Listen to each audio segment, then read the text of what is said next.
Welcome to the Taco Sprint demo for our second to last sprint. This is Aaron Collier, the tech lead for this project on the tech team. We have Christina Harlow, our data ops engineer, Justin Coyne, our developer, Aaron Fahey, our DevOps engineer, Vivian Wong, our direct liaison, and Hannah Frost, our product owner. This will be a quick walkthrough of features deployed to AWS Cloud and available to review, and then a quick walkthrough of Terraform by Aaron Fahey for how we are deploying this. So we can quickly check the service at tacodemo.soul.stanford.edu and see that things are running. We get the status okay. We can insert an object into the service. Whoops, this worked fine this morning. Are you in the right directory for Oh, yeah. Oh, no, I'm in the wrong window. Sorry, I was a second ago. It's all good. I must have missed that. Okay. There we go. So we've deposited an object and gotten a UUID back. So we can go and retrieve that UUID. And you notice we have to verify who we are.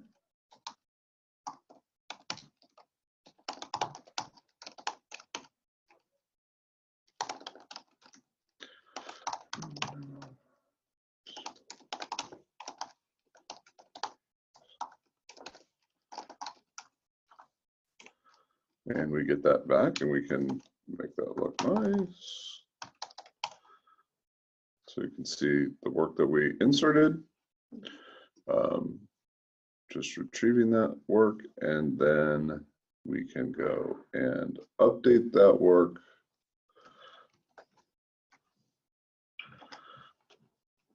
with a new payload.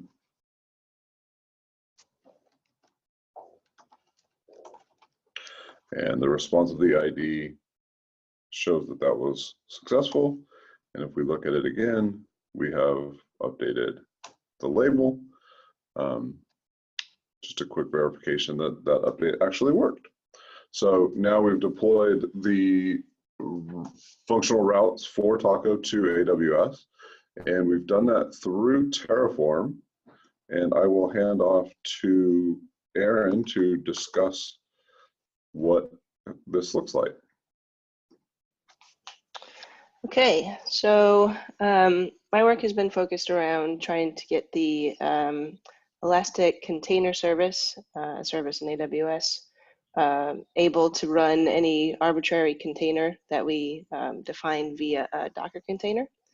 So a couple of variables that are needed in order to get this up and running, as you can see at the top, is just an arbitrary environment that gets appended to the URL and identifies the specific VPC that we're going to deploy the service to. And then the hosted zone name and the ID are just for the URL routing once the service spins up. The first module, the way that Terraform organizes reusable code is in this notion of modules. So what you're seeing here is just how we call a separate module. We could go through what exactly each of these modules are calling, but I don't really want to expose how we design the infrastructure itself, because there's a lot of configuration privileges that are baked into some of these modules in order to get everything to work. But the only thing that the ECS module needs is to know which environment to go spin up. The next thing an ECS service needs in order to contain a notion of related services is this notion of a cluster. And that is the first time that you're really defining something that's specific to Taco.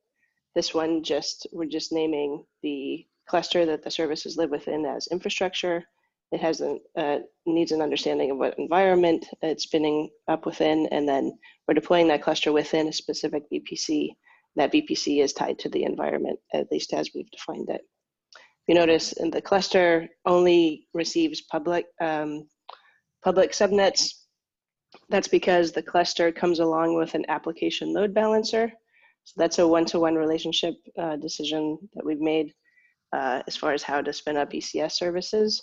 What an application load balancer gives you is the ability to route via host name. So you just have one load balancer for the entire cluster, even though you might have many microservices living inside of that cluster.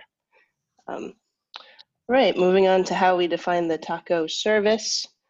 Again, that's a module call out.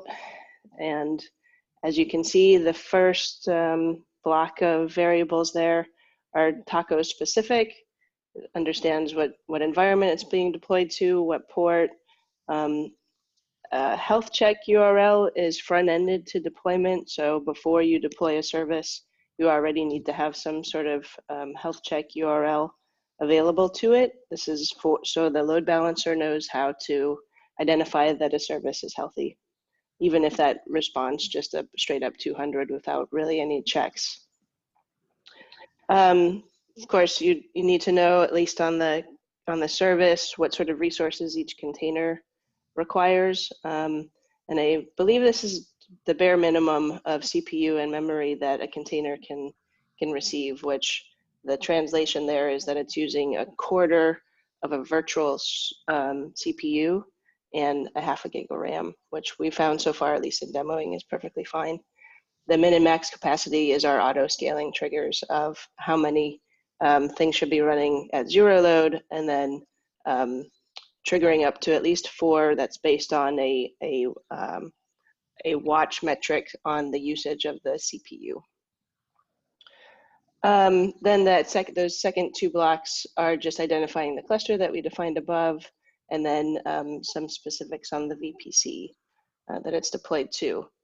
And if, as we expand Taco to also being the identification service, and or the infrastructure cloud to being the identification service and the permission service, really all we have to do is copy paste the Taco service block and replace that first block of parameters to being service specific. So of course a different port, and that's about it, and a different service name. One thing I glossed over here is in that container definition, line 57 for here. A task definition is where all of the container variables are set. And that's a little bit in flux as we do some optimization on the Docker file. So we could walk through what those container definitions look like in a further demo. Great. Thank you, Aaron, for making our AWS deployment look really easy. That is a wrap for this demo, and we will be looking forward to a wrap up of this project shortly and another demo soon. Thank you.